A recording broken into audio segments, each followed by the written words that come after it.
Hey guys, and welcome back to my channel. As you see in the thumbnail, this is part 4 of What If Naruto Got Harem with Azula, Yue and Katara. Before we begin, don't forget to like and subscribe, and also go and support the author, link in description. Approximately 20 minutes of swimming later. In comparison to the Southern Water Tribe, their northern counterpart seemed much grander in comparison to their own home. The entire encampment was like a fortress made of ice instead of just a few flimsy igloos out in the middle of nowhere, which was Sokka's comparison to what the villages looked like side by side. There was a noticeable change in the very presence of Northern Tribe. However, it seemed not only much bigger but much more war-ready and noble in comparison to the meager defense and peasant life of their counterparts on the other side of the world. Upon their arrival, in which they were welcomed with open arms, Sokka was quick to note the presence of a silver-haired beauty, whose azure eyes looked even more tranquil than the water itself. Katara was, needless to say, amused that her brother was smitten with a member of the Northern Water Tribe upon their first 10 minutes in the vicinity, and to her it was even more entertaining that the aforementioned woman was Princess Yue, who would most likely be leading her tribe in the future after the war with the Fire Nation had ended. Aang and his friends were welcomed personally into the Northern Water Tribe by the chieftain Arnuk, the leader of the tribe and the father to Princess Yue herself.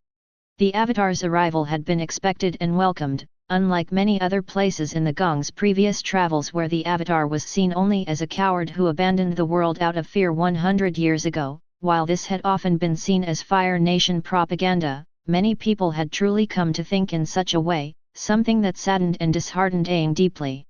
2 guards stationed near the entrance, who had been left to look after Aang's flying bison Appa, were ready for just about anything at this point. If a visit from the supposedly long-gone Messiah had occurred, they were prepared for just about anything, or so they thought.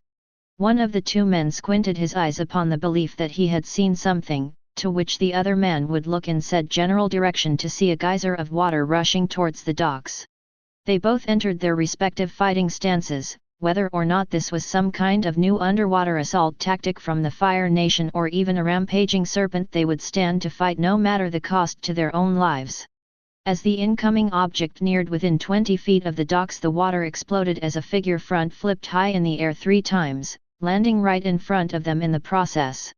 Naruto stood amongst the frightened men with a mischievous smile adorning his face underneath his mask. Before introducing himself, he shook his incredibly long golden hair from side to side like a wet dog, sending a mini shower onto the 2 poor guards before him. After brushing themselves rather angrily and re-entering their fighting poses, the man on the right decided it was time to address the would-be assailant. You. Identify yourself.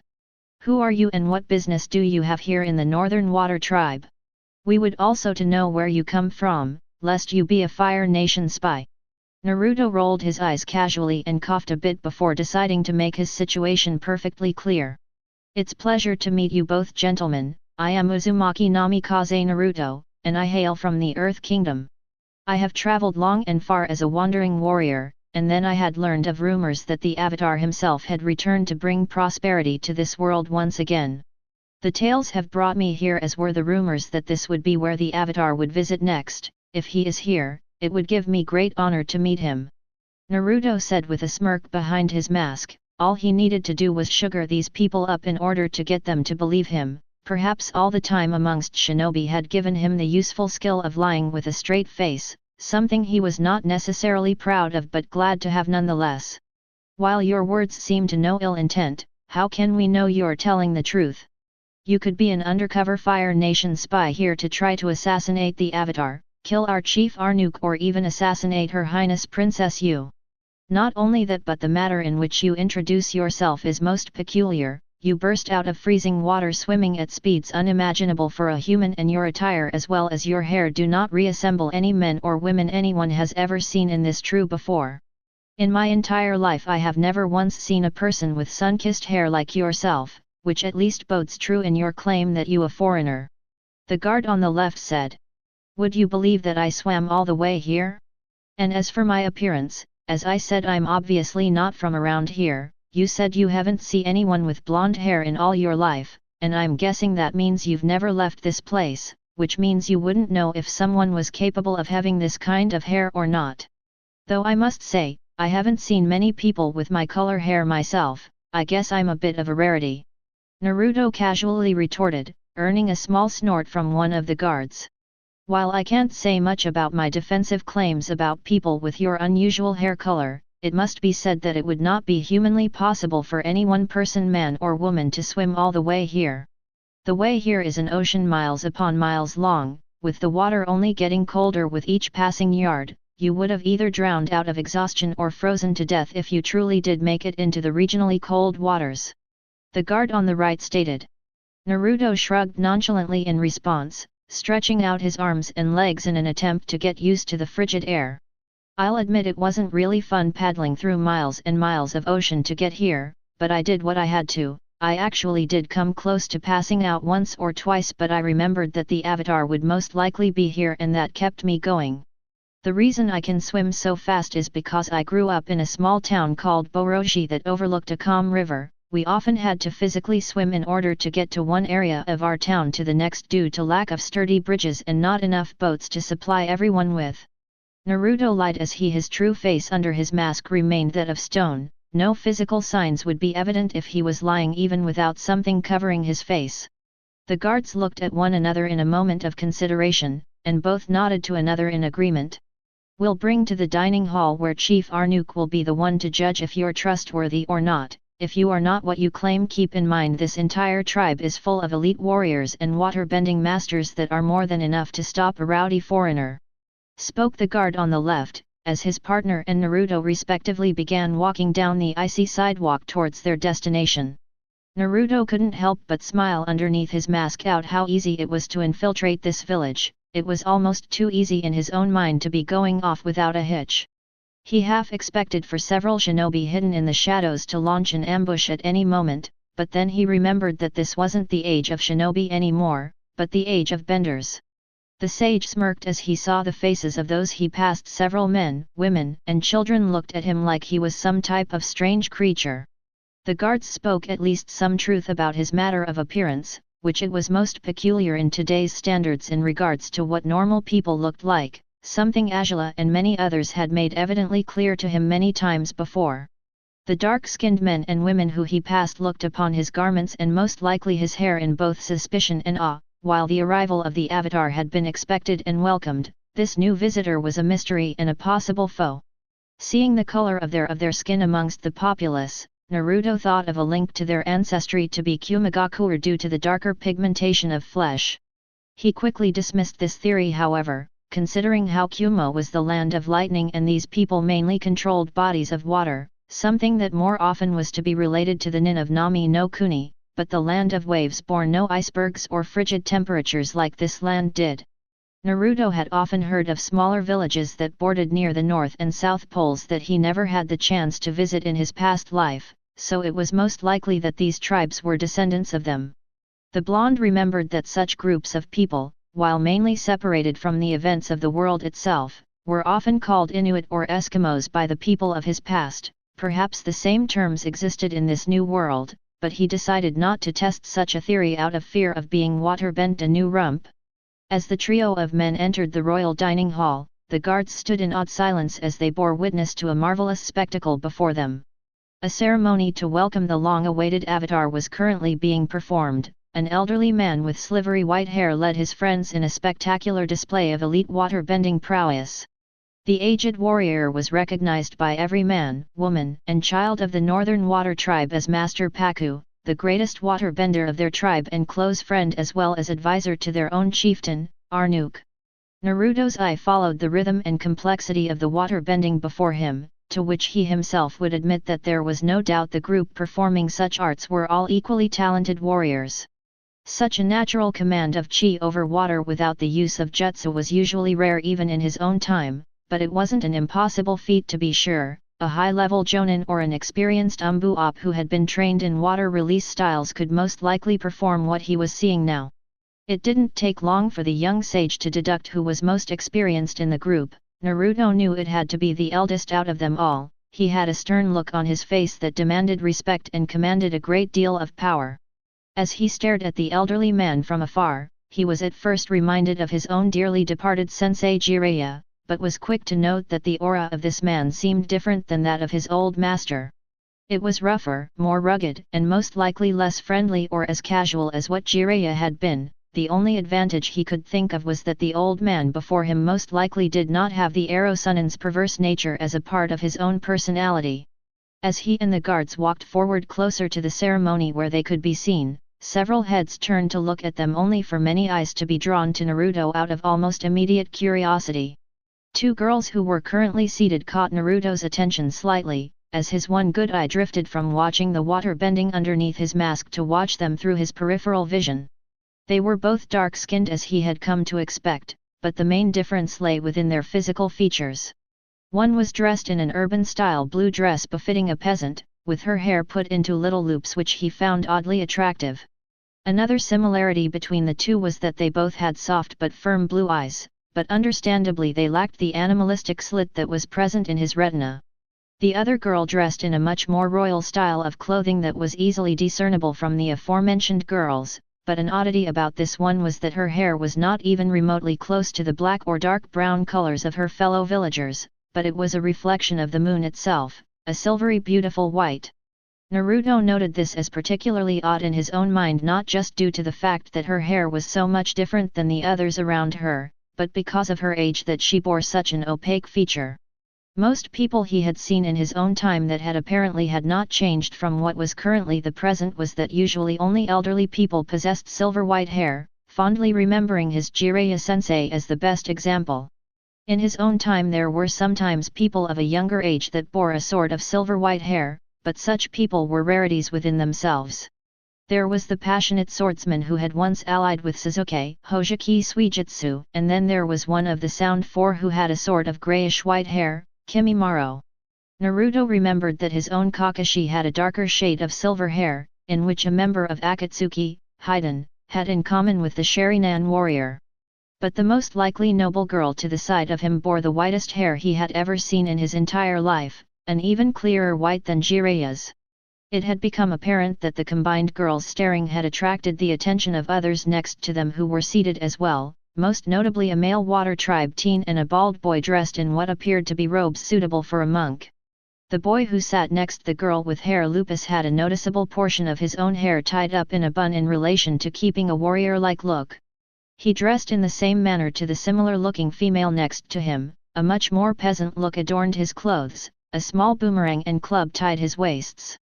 As he Naruto had come to expect thus far, this boy seemed to be eyeing him with skepticism and suspicion as other villagers he had passed had done, but he shrugged it off to get a better look at the balding male whose eyes were also studying him.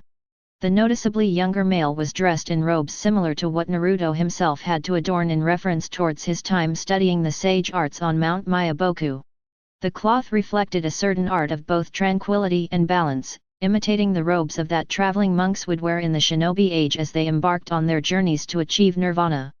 A peculiar-looking staff was draped around his back, but even stranger were the noticeable markings that bore themselves on the youth's forehead and fists, all three of them looking similar to arrows pointing in their respective directions. I don't think it takes a genius to find out that that's probably the Avatar kit. He stands out amongst these people like a sore thumb, almost as much as we do.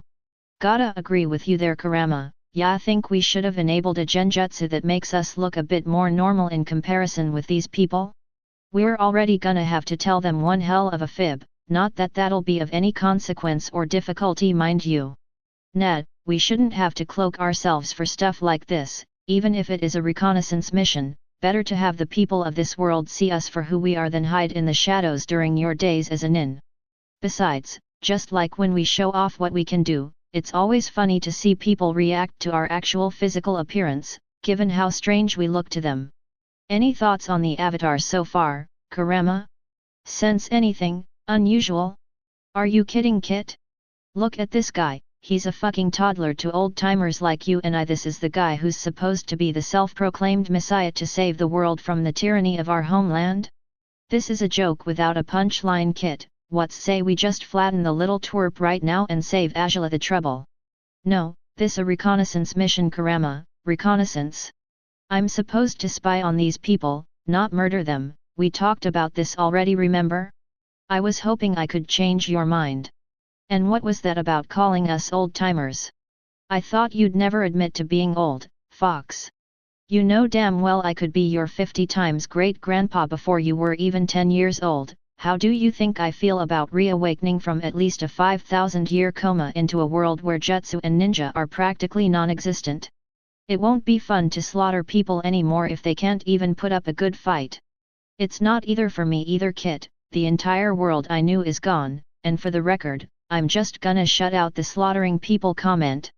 Hey, if the avatar disappeared for 100 years, and this kid is supposed to be that same avatar, how old would you say he is, Kurama?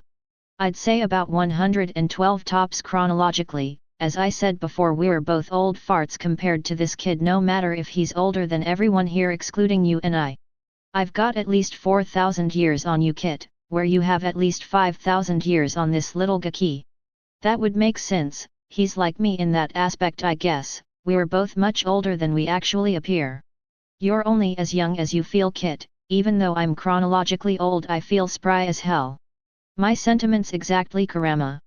As the water-bending ceremony concluded with a monumental display of skill and finesse, there was literally no one in the room not clapping. Naruto himself clapped lightly to get on the good side of the guards on each side of him.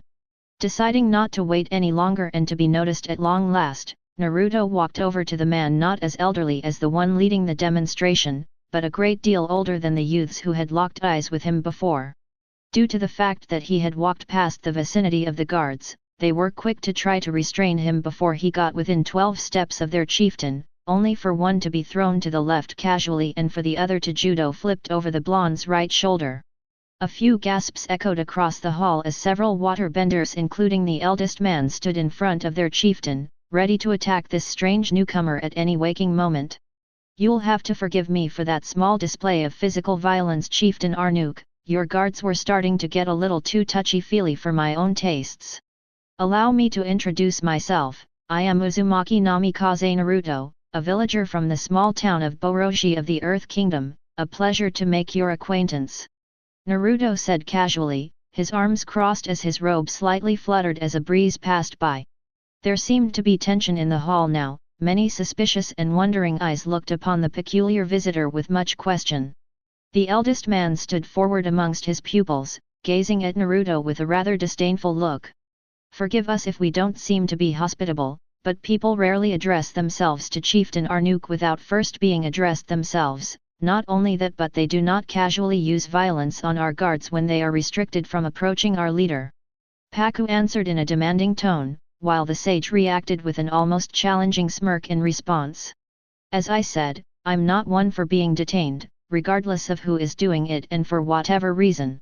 As I have stated before, I am of foreign nature to your tribe. I have come here seeking to meet the Avatar. My usual nature is that of a traveling warrior. When I heard of the return of the Messiah of this world, I made it my duty to seek him out. The rumors that passed through the wind told me that this would be his next visit. I can see such tales were not wrong. Naruto stated as he looked back with his one good eye to gaze in Aang's direction. The Avatar's face, not as suspicious as the others, still maintained a look of question about it. How do you know of our chieftain's name? You could be a Fire Nation spy sent here to either assassinate Arnuk or the Avatar himself. Your physical appearance is enough to draw question. Paku almost angrily retorted, to which Naruto laughed in a cast-off manner in response, infuriating the water-bending master further. Brushing his hair out of his face, Naruto turned his back to Paku and to the attention of the table where the Avatar and his company were sitting. I learned the name of your chieftain from your guards, who sought to detain me immediately upon my appearance. I can only imagine the word of the Avatar's travels gave you time to welcome him with open arms given his status. While I have been treated only with suspicion thus far, it is understandable given how I would say I am very physically different from most people, but it is not entirely inexcusable. Tell me, elderly one, are the people of this tribe so openly hostile to foreigners? I know you have a right to be suspicious of me and my intentions, but your actions seem a bit xenophobic, to be precise. Naruto quipped in almost arrogant tone, much to the Kyuubi's delight.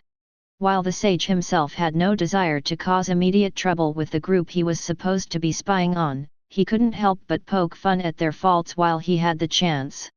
Before Paku could open his mouth to defend himself, Arnuk stepped forward from the guards who defended him, ready to address the newcomer.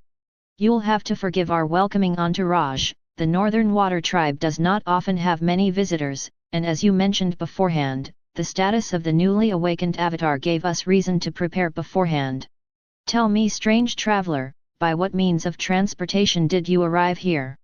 Arnook questioned, as the blonde smiled underneath his mask, turning to face the chieftain of the tribe. As I said to your guards, I swam here. The waters grew ever so frigid through my way here. Once or twice I nearly passed out from exhaustion where the cold water would claim me, but my desire to see the avatar proved more than enough to allow me to endure for miles upon end. When I feel the need to see something through, I will do it without hesitation. That is the way it has always been for me. Naruto retorted calmly, earning a few small gasps from the room as well as many questioning looks of disbelief and further suspicion. To swim for so long in the open ocean without drowning, passing out from exhaustion, getting eaten by sharks or dying from hypothermia in such a large body of water for miles upon end seemed almost inhuman. Sokka was the most skeptical of anyone in the room, standing up to address the foreign man himself. And how do we know you're telling the truth? You could have made your way here with a proper boat. Sokka shouted out loud, earning a small look from his sister in the process. Naruto chuckled in response and turned his head halfway to look at the boy with the pigtail. The guards who I encountered at first can vouch for me having no boat. They saw me spring from the waters upon the docks firsthand. If you travel with the avatar, then you should know that I did not have the luxury of having to ride upon my personal flying bison to get here, a strange creature that one. I've seen a lot of marvels of nature in my day, but that one seems more than a bit special. Naruto added, remembering the shaggy creature he passed on the way to the hall. At first he thought the creature to be some sort of flying fluffy dragon, until he noticed the mammalian features upon its face that separated it from being connected to any reptilian heritage. It looked like a noble creature despite a rather simple demeanor that set itself upon its face. He would have liked to go over to it and feel its fur, but he didn't want to throw the guards like ragdolls so early on into his visit. Arnook coughed slightly to interrupt the small awkward silence put between Sokka and Naruto, gaining the attention of the golden-haired youth. Naruto, was it? If what you claim is true, that you indeed swim all the way here, you are either a very determined man or a very crazy one. Nonetheless, I can respect such willpower. As you have come to know, I am Chieftain Arnook, leader of the Northern Water Tribe. It is a pleasure to meet such a unique-looking person outside of this tribe. I must say that your physical appearance is very much an enigma in relation to our own people. Arnook chuckled with a smile as he extended his hand as a sign of friendship, to which Naruto firmly clasped to shake with respect. Paku rolled his eyes at his chieftain's typical trusting behavior. The avatar was a noteworthy exception to extend humility and respect to, but for such a strange-looking foreigner to show up announced with no attempt at earlier word of an expected arrival shouldn't have been accepted so gingerly. Naruto flipped some of his long golden hair out of the way of his mask, looking at the chieftain straight in the eye with an adamant look underneath his mask. Chieftain Arnook, it doesn't take an observant eye to know that ever since I've entered this tribe I have been looked at very strangely and with much suspicion. This is excusable given my rather peculiar appearance and having no relationship with either water tribe whatsoever. However, such suspicion and xenophobia are the key benefactors that aid wars against people of different ethnicities. I suggest you keep this in mind in the future. Naruto determinedly stated, as many eyebrows narrowed in anger and even further suspicion against him.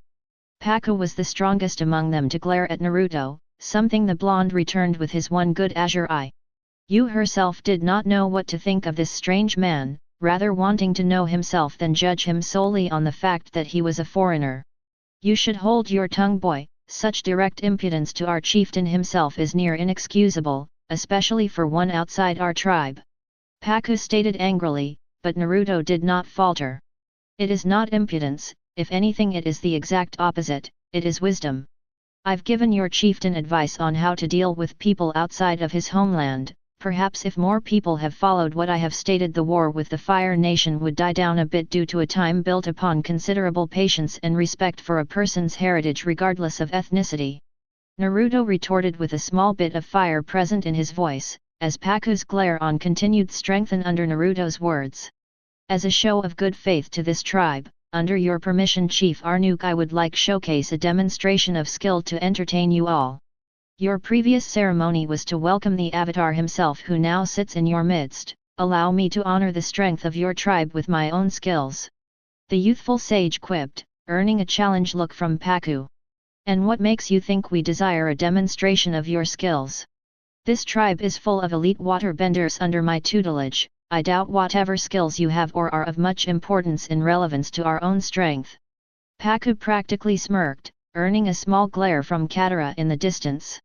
She did not want to judge the man she would come to ask to teach her further waterbending arts, but he reminded her much of the chauvinism her own tribe had displayed for a long while. Her brother had been much more of a sexist previous to their departure, but had grown to respect the strength of women following their meeting with the Kyoshi warriors led by a woman named Suki. My father and mother, Abed and Nilhana, are both an earthbender and waterbender respectively. They taught me much before I left my village. Before my departure as a traveling warrior, I alone also possess what the villagers of Boroshi called a pure physical strength. I am physically very powerful and I possess adequate control over 2 of the elements. Maybe you should reserve judgment of my skills after you actually see them, Aji-san. Naruto chuckled challengingly, still sticking to the fabrication of his background while making up the names of a fake mother and father on the fly. Paku raised an eyebrow at the last word Naruto had used, something the blonde mentally cursed himself from uttering. Aji-san? What kind of word is that, and what language does it hail from? Certainly none that I have ever heard of. Paku stated with a slight tone of frustration in his mind. Naruto rolled his eyes as he prepared to make another excuse, though what he was about to tell wasn't a complete lie to say the least. The villagers of Boroshi are somewhat secluded from the events relating to the war between the Fire Nation and the world. They live in a world enveloped in the past and ensnared in tradition, the very reason why I left. From what I know, my time in Boroshi educated me with a rather old dialect of the Earth Kingdom, something that nearly all of the people I've come across in my travels are unfamiliar with. And to answer your question, Aji-san means old man, which if I have not gone blind in my other eye, I can tell at which you are. Naruto laughed, as many gasps of shock echoed across the halls as Paku himself grew ever so angry with the newcomer at hand. Old man? It is apparent your village did not teach you much in respecting your elders, boy. You shall refer to me as Master Paku while you stay in our premises. Paku snapped, somewhat infuriated. I have not come to know you as a master, nor did I learn what I have gained under your tutelage. You are no master to me until you prove your superiority over me. Naruto casually responded, as veins began to throb from Paku's head impatience. Is that a challenge, boy? Paku retorted. No, merely a statement. I have no wish to fight someone like you, not out of fear, but simply because there would not be much honor in it. Chieftain Arnuk, have you considered my offer? Naruto said as he casually shrugged off another argument with Paku, earning an intensified glare from the waterbending master as the chieftain considered the youth's request. Sighing softly, Chieftain Arnuk nodded his head softly for Naruto to begin, much to the shock and displeasure of Paku. Naruto turned to greet his crowd and bowed with his hands folded in an honorable manner. He walked over casually to where the waterbenders led by Paku had performed their ceremony, and slowly entered a fighting stance. Turning his back to his audience, Naruto slammed his right foot so hard against the ground it shattered it. The same act happened with his left foot shortly after. Raising both of his arms slowly towards the ceiling as they shook in concentration, the area began to softly rumble as the noises grew ever louder. As the sounds grew ever louder, the guards began to lose their balance, as those who were sitting down including the avatar started to fall to their sides. Shit, this is slightly more difficult than I remember. Giving up already, Kit? Hardly, but bending the powers of nature on a whim without a release technique enabled before such a demonstration of power isn't exactly easy. Hell, I hardly remember anyone from our time doing such things often. Don't tell me you're gonna start pulling excuses out of your ass as to why you can't do things. As if. Let's show 'em what we can do. Naruto growled slightly as he concentrated further, sinking his feet deeper into the broken ice below him for support.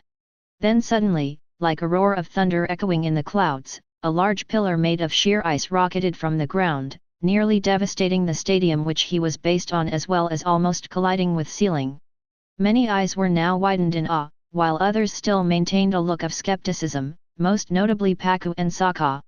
Extending his hands forward, Naruto's fingers shook as they literally began to mold and weave a shape within the pillar from the inside out. An equally large figure began to form inside the ice, much to the shock of all those present, even Paku.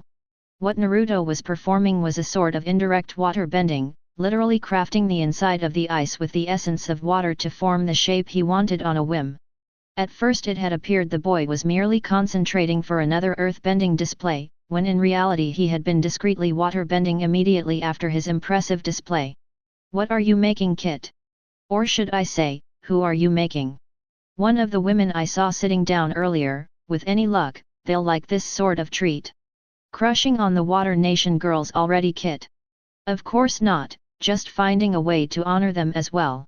Though I have to admit, both of those girls were actually really pretty. Ha, so much for not falling for them. Shut it, Kurama. With any luck the one I'm forming is the one guards kept on calling Princess Yue. I'm figuring that it might be the one with the white hair and the noble clothing. That seems like the best guess to go on so far. And if it isn't, then I hope they like massive ice sculptures of their women, cause they're about to get one." Naruto clenched his teeth as he focused putting on the finishing touches the unseen statue, memorizing the physical attributes and appearance of the silver-haired girl he had seen in his time in the dining hall. Clenching his fists to finish the artwork, Naruto released his grip on the inner figure, and took a moment to regain his composure. After about 7 seconds Naruto took a running start at the statue, as several eyes widened with surprise at the sudden physical rush. Leaping forward at his target, Naruto let out a small but fully voiced battle cry as punched the pillar with a considerable amount of his strength behind the blow. A very small but visible shockwave emitted from the tower of frozen water as a result. As the sage stepped back 10 paces from the pillar, at first nothing seemed to occur, but within the next 7 seconds large cracks began to show themselves present in the tower. In no time at all, crack of all shapes and sizes started to appear all over the pillar. The sounds of bending and breaking ice rippled through the room like a drop of water in a pond. Within the next 20 seconds the pillar rapidly crumbled apart, large chunks of ice shattering against the ground as each section broke away. As the dust by the falling tower cleared, a figure was visible amongst the mist. When the cloud itself had all but been dispersed, therein stood a 15-foot statue of the Northern Water Tribe's own Princess Yue. There were several gasps as well as numerous ehs of wonder at the practically flawless replica of the royal beauty herself. Not one detail about the statue was wrong, it reassembled Yue to a key. The facial features seemed almost alive despite it being obviously inanimate. The clothes adorning the statue had actually been created using a separate line of coating by blending water with ice. Even the princess's rather complex hairstyle was integrated perfectly into the mix, everything standing where it should be. Naruto turned to face his audience proudly, lightly bowing before them in response to the silence. Yue herself was the first one to begin clapping, albeit lightly, but when the other members present were witnessing that their princess herself had been entertained by the performance, they began to cheer as well. Even Paku lightly applauded Naruto's skill, so he did not do so without the slightest bit of hesitation. So cool! This guy's an awesome bender! Earthbending and waterbending with such quick precision and talent, maybe I should ask him to be my earthbending teacher? If we were really lucky, maybe he'd even want to come with us after we're done here. Pfft, I could have done that, if I could earthbend, or waterbend, or bend at all, whatever. That certainly was quite impressive. Apparently this guy wasn't bluffing when he said he was talented in earthbending and waterbending, but how in the world did he waterbend that statue from the inside out?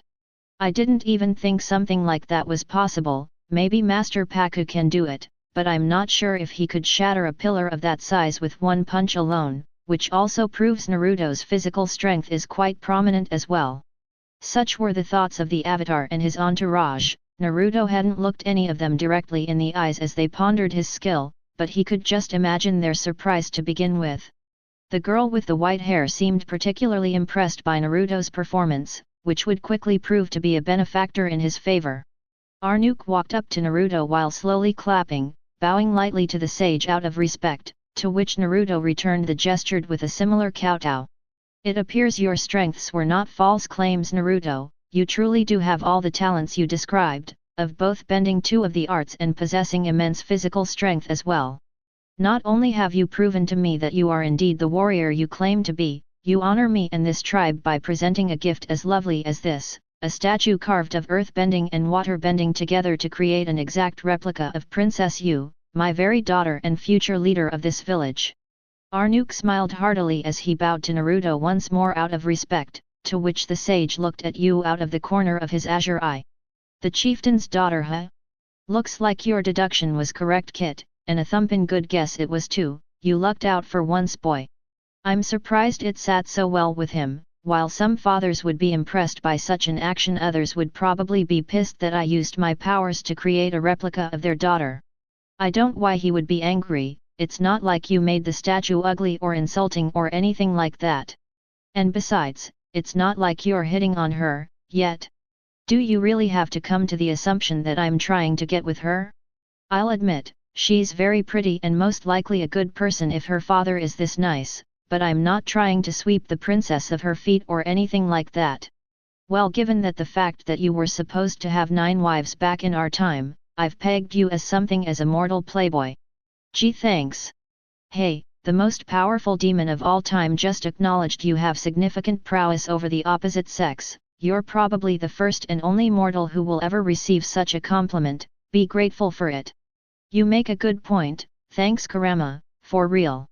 Naruto began to walk over to the now standing Princess Yue, who herself was pacing towards the blonde's direction. As their paths met, Yue looked up at the tall figure and stared at the azure and pale green eye underneath a rather intimidating mask. The princess bowed lightly out of respect, much to the shock to some of the royals and Paku himself. Naruto placed his right hand against his chest and bowed in return, staring into the azure eyes of the white-haired beauty. Thank you for your demonstration, Naruto Uzumaki Namikaze, the skill you've demonstrated is most talented, the combination of two of the arts in such unison I have never seen before, it was a wonderful demonstration. Nor have I ever witnessed such physical strength before, not even from our mightiest warriors, and being able to create a statue from within water bending is equally impressive. I also must thank you for your gift. You didn't have to make a statue of me though, you could have made one of anyone here, but I don't mean to sound ungrateful though, once more, thank you. Yue said softly, her blue eyes staring into the stranger's face. Her voice was as lovely and soft as the petals of a sakura blossom. Naruto stared at the girl from behind his mask and he was reminded of the strong but gentle determination of Hyuga Hinata, one of the women who would have become one his brides, and more notably was one of the women from the very beginning who had always admired him from afar. The thoughts of his pale-eyed mistress both hurt and enthralled him. He blushed slightly underneath his mask while thinking of his Hyuga lover, remembering her fond embrace all too well. You are too modest, Yuheim. While it is good that you have a sense of self-modesty, always remember that you yourself deserve as much praise as anyone else. You'll have to forgive me though, Yuheim, I wasn't able to replicate your shape completely. While I will admit that my own work is impressive, it is but a flawed duplicate of the original model, which if I may so is much more beautiful in comparison. Naruto stated somewhat meekly, scratching the back of his head in embarrassment. While in truth he would have been the husband of 9 different females in his past life, he still considered himself to be terrible at terms that came to romance. The sage also remembered that when he gave compliments to a woman he had thought he loved, Haruno Sakura, he squinted in remembrance of the painful beatings he had taken when he uttered a word of praise. Naruto wasn't one to judge, but he didn't think Yue would be the type of woman to slug him when given a compliment, even if it was a half-assed, cheesy one. Despite his own doubt of his way with women, the silver-haired princess now displayed a deep blush of her own, somewhat daunted that the mysterious man had complimented her so. She would never openly admit it, but she often desired a straightforward romance. So many men of her tribe had never been open with her about their feelings due to the watchful and often overprotective eyes of her bodyguards, and many of the males were even meeker in approaching their own chieftain to confess their feelings for his own daughter.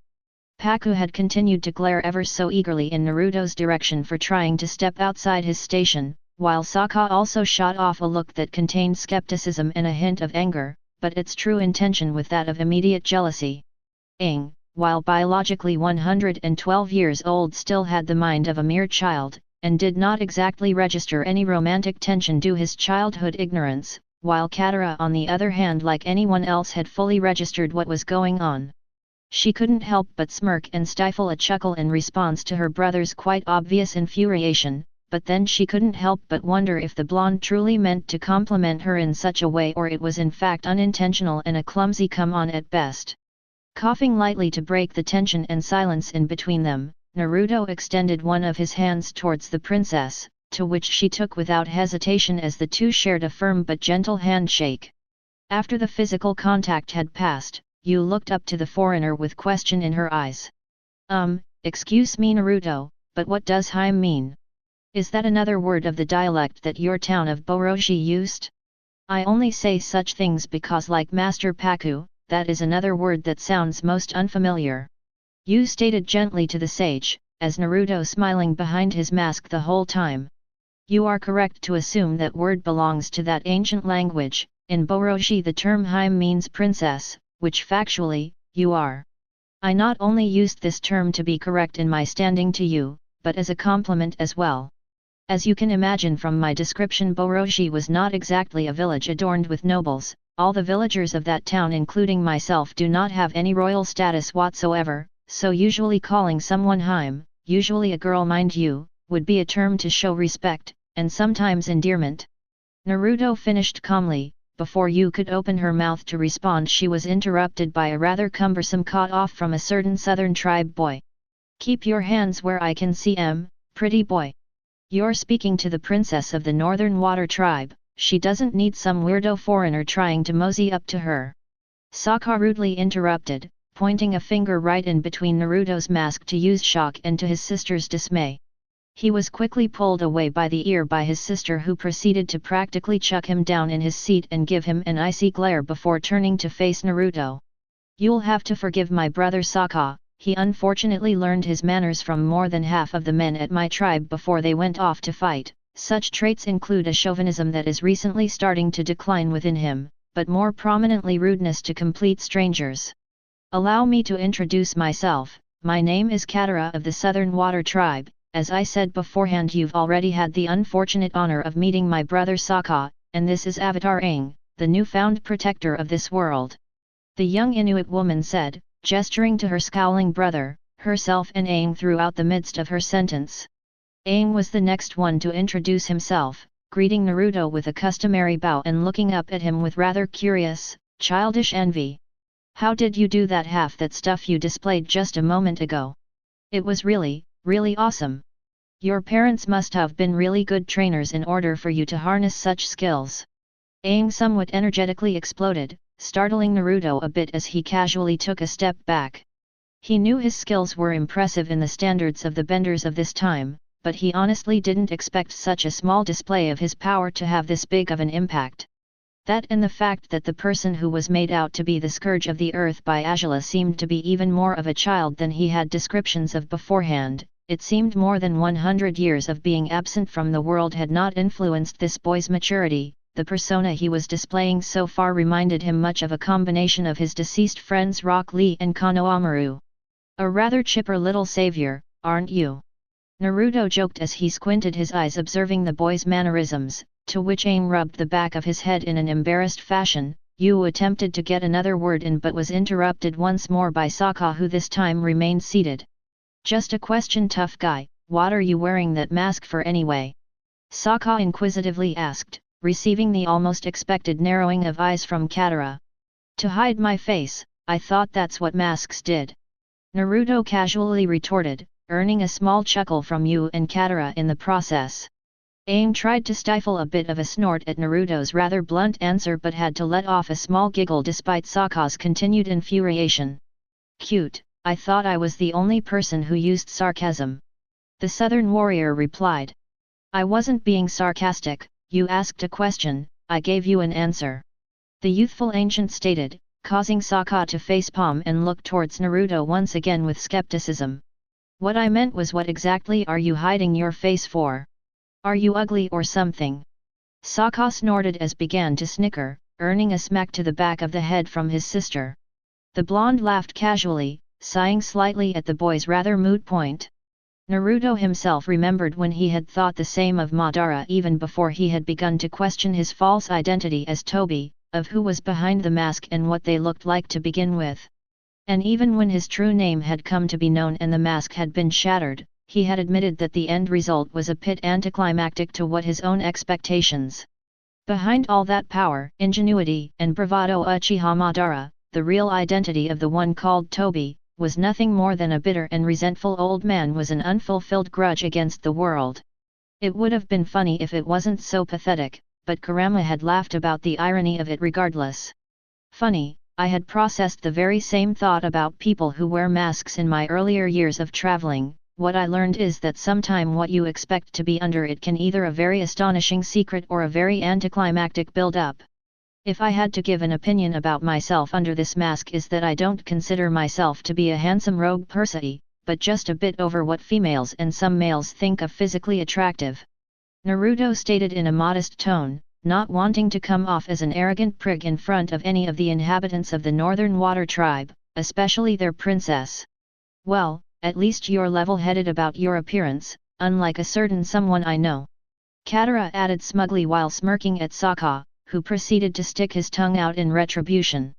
Naruto chuckled softly but then noticed that there was a certain closeness between himself and Princess Yue, something the guards had started to take note of as they began to walk to his sides, only to be stayed by Yue's hand. "Pardon me for my physical intrusion of your space, Naruto, but may I ask a favor of you?" Yue questioned, the sage nodding slightly in response. "May I touch your hair? I've never seen someone with the color of your hair in all my life, nor have I seen a person's hair grow to the length yours has. As my father said, it is quite an enigma amongst my people. If you don't want me to, I understand." Yue asked softly, as Naruto's eyes shone slightly in his own further remembrance of Hinata due to the modesty, beauty, and almost shyness of this princess. I hate to intrude, but is it okay if I do the same if allow Princess Yue to? For curiosity's sake is all, my reasons are the same as Her Highness's. Katara commented, approaching the blonde at a similar physical radius as well. Unlike Sokka, who was currently fuming at Yue's early fascination with this strange foreigner, Aang didn't interpret Katara's curiosity as anything romantic. Heck, even he wanted to feel what this guy's hair felt like eventually. "I have no problem with either of your respective interests, you may both do what you want," Naruto replied calmly, earning small head nods from both Water Tribe women alike. Yue started feeling the long strands of golden locks between her soft fingertips on the right of Naruto, while Katara carried out the same motions on the opposite side of the mystery youth. Naruto closed his eyes calmly as the two began to stroke his hair ever so softly, as he let out a small but content sigh as the motions of their hands through his follicles continued. Many of the nobles were now giving Naruto questioning and even infuriated looks at how he managed to conjure such respect and curiosity out of their fair princess. While not smitten with the young man, she had certainly showed a fair amount of interest in him. After about half a minute of feeling Naruto's hair, the two women ceased their motions, both bearing satisfied looks on their faces. "I take it I have satiated your curiosity, ladies?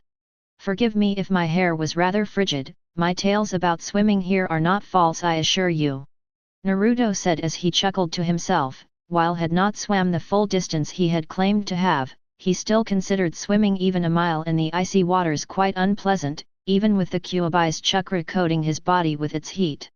"Thank you for indulging us, Naruto, and I must say your hair is quite softer than I expected. Given that it's so long and is rather spiky, I expected to be quite frigid even when not introduced to cold waters, but its texture has surprised me rather pleasantly. I find it quite soft, silky even," Yue stated as she put a finger to her chin trying to describe the feel of it, as Katara turned to her in agreement. "Yeah, I was just about to say the same thing, it is quite soft given its appearance. Personally, given how long and how much of it there is, I actually thought it might have felt a bit shaggier, like Appa's fur," Katara commented while chuckling slightly, as Naruto gave an expression of mock hurt underneath his mask. "So I am comparable in texture to your flying bison now? What an honor!" Naruto said as he feigned being insulted, earning a bit more laughter out of the group. Even Sokka had to chuckle a bit at the notion. Naruto focused his attention to Aang now, looking at him dead in the eye with a certain tone of seriousness about him. Aang, wasn't it? I have heard many tales about you Avatar, some marvelous and some demeaning, but even before your return I was familiar with your legacy. My own mother and father often told tales to the children of my village that the Avatar would return someday to save the world, and spread a light that would penetrate the darkness of war. I have come across rumors in my travels that you are not exactly a bending adept like your predecessors, most notably Avatar Roku. If such tales are true, I presume that you have come here to perfect your water bending from the masters here. Naruto inquired while once more half-lying of how he heard of this Avatar's lack of experience. No one seemed to be making accusatory remarks about his background or if the town of Boroshi was in fact a fictional location, so his string of white lies could continue unaltered for the moment. For the most part I think I've nearly got my water bending down, I just need the skills of a well-versed water bender to help completely hone my skills in that area. But in response to your earlier statement, yeah, my friends and I did come to here to hopefully find tutelage for me under the expertise of a master. Aang replied cheerfully, intent on asking for Pakku to take him under his wing as soon as possible. I see, tell me Avatar Aang, perhaps you eventually do learn all you need to confront Fire Lord Ozai, will you do what must be done in order to end his reign over this world? Naruto questioned with a small smirk underneath his mask, already knowing Aang's obvious answer. Yue and Katara both drew concerned looks on their faces, knowing full well what Naruto was referencing. If you're asking me whether or not I'd consider killing Ozai, the answer is no, I will not use my powers to take a life. Aang replied somewhat sharply, a small tone of offense presence in his voice, much to Naruto's delight. Truly? No matter the cost? Even when living in such a small settlement like Boroshi, I knew full well of Ozai's atrocities committed upon this earth, so many have been persecuted by him, and so many more have died by the command of endless soldiers under his wing. You do realize if you do indeed spare Ozai, your reputation as the Avatar might not exactly be saved? After all, letting the very man who's caused so much death and destruction upon the land and so many thousands of people live to see another day will most likely you many more enemies than you already have. Naruto stated factually, earning a very small glare from Katara in the presence whom was willing to stand up for her friend. Aang isn't a murderer, he does not take a life of a person who takes life to seek an end of justification. I was taught that revenge was petty where I came from, and actively seeking to cause pain to one person who wronged you was a shallow act within itself. Katara retorted calmly, not wanting to cause any tension between her and Naruto but wanting to defend Aang's beliefs as well. Murdering and killing are two completely different things Katara. Murdering is done by spilling the blood of an innocent, killing is often done to end the life of your enemy who should be punished for his or her crimes upon the earth and to be brought to a permanent justice in which their evil is forever silenced. And revenge in itself isn't completely petty, granted that if you lose focus of who you were out to destroy originally and make the world your target instead, then revenge is very petty in that retrospect. However, focused and properly motivated vengeance can often benefit more than just yourself, it will most likely benefit others as well. Naruto replied. And you'd use such excuses to justify the means to an end to kill someone? Isn't that somewhat above our stations as humans? To be a judge, jury, and executioner to another person seems to be beyond our station, those who've stepped beyond such boundaries have ended up like Ozai.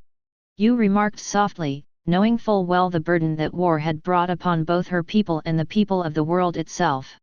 Ozai's goal within itself wasn't inherently wicked at first, he seeks what his grandfather Sozin did, unification between the four nations. I've read of Sozin's time on Earth and how he started this 100-year war to begin with. His goals were admirable but his intention in seeing them through was corrupt. You cannot force people under unity, such a process takes time and patience, clearly which Sozin had none of. It pains me to see such a mistake repeated through the leadership of his own grandson, who like his own father the former Fire Lord Azula has not learned from Sozin's mistakes. Usually only the spirits or whatever god a person believes in alone has the duty of being a judge, jury, and executioner to a mortal in his or her afterlife. However, I have realized over time that sometimes such things need to be done through a person's hands alone, despite whatever emotional conflict with it they have.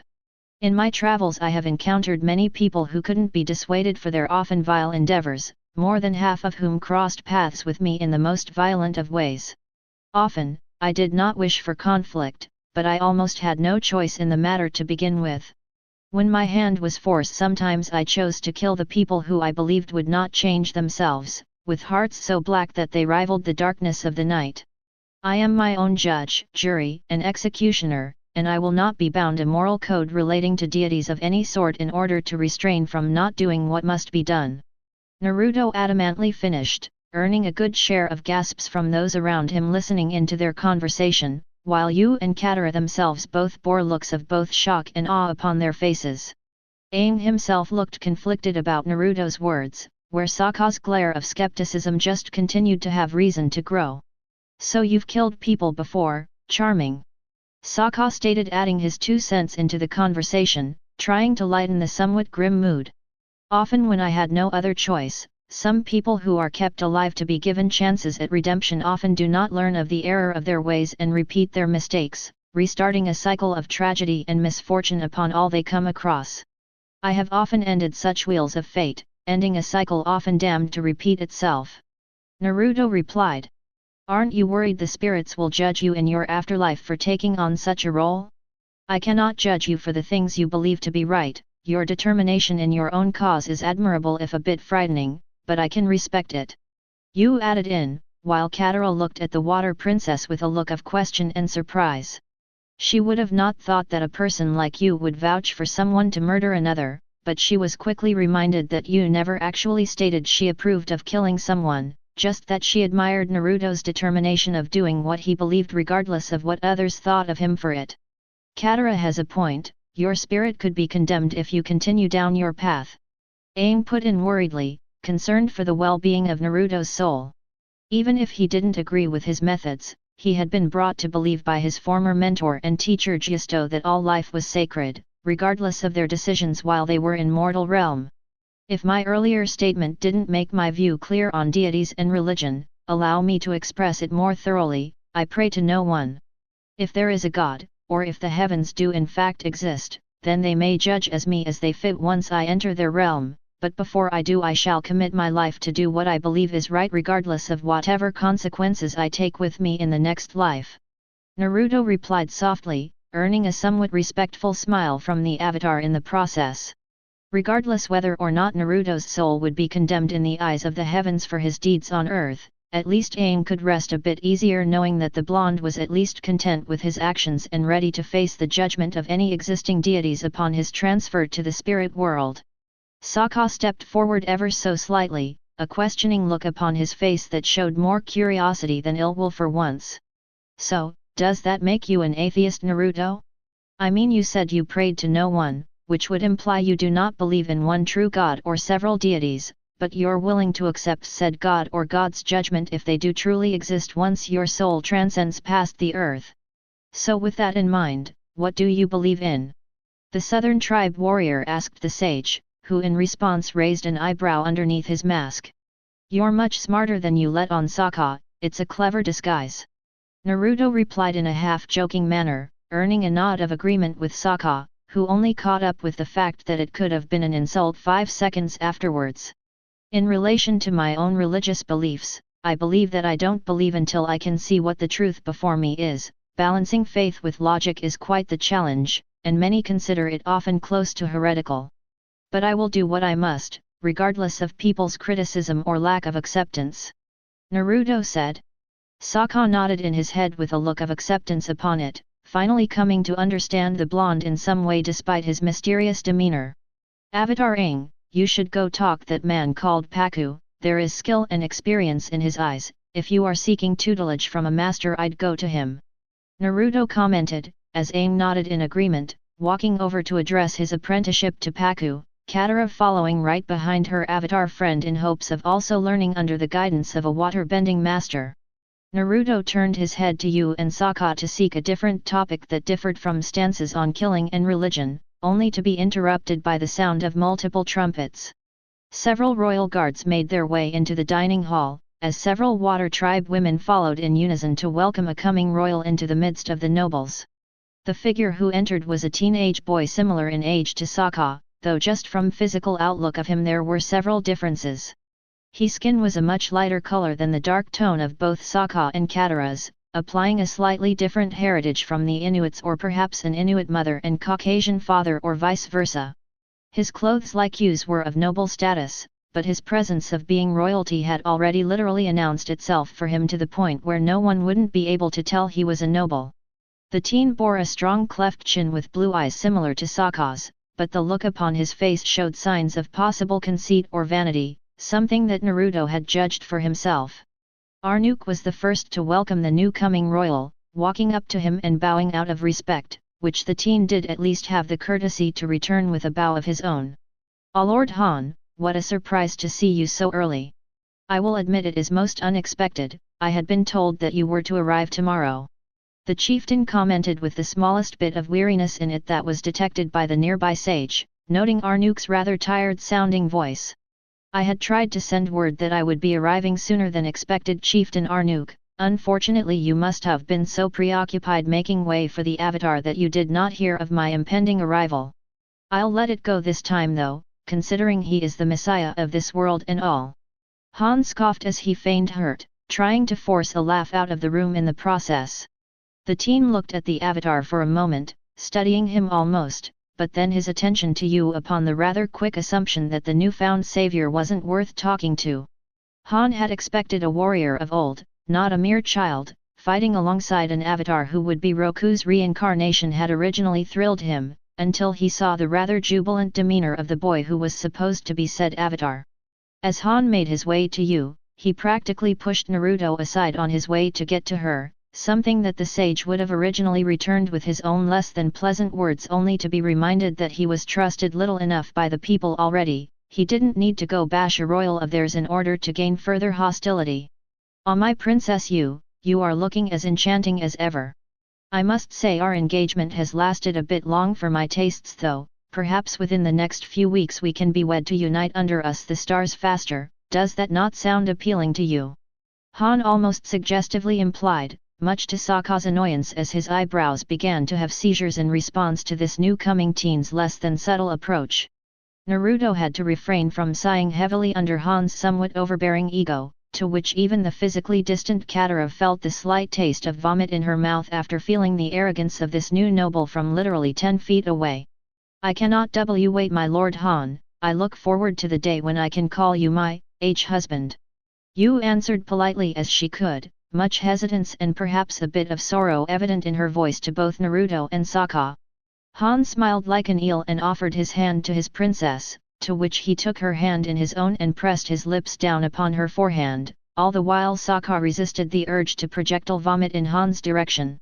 "I do ever look forward to the day where both Prince Han and Princess Yue lead this village under an honorable banner against the Fire Nation. It will be the first of my glorious feats to be led against that dog Oze," Han proudly proclaimed while clenching a fist in an over-exuberant passion, to which Arnuk shook his head in the distance ever so slightly.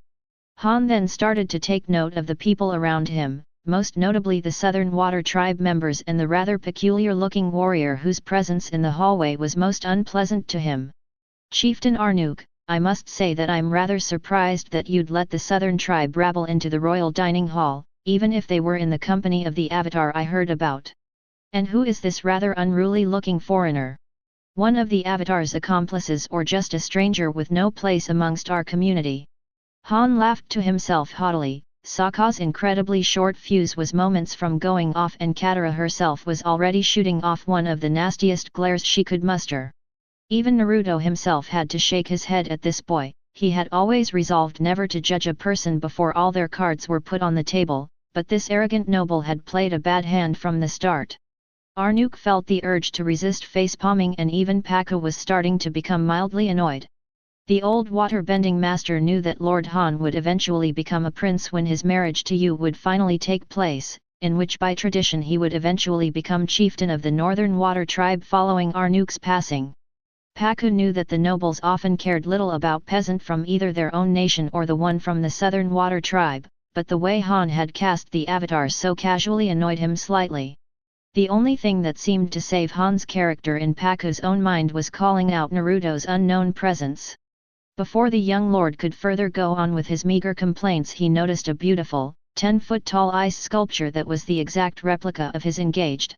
He looked at it for a moment in considerable awe given the uncanny likeness, and that shot a smirk at Paku much to the old man's surprise. "Master Paku, you didn't have to devote your skills to make such a gift for my engaged.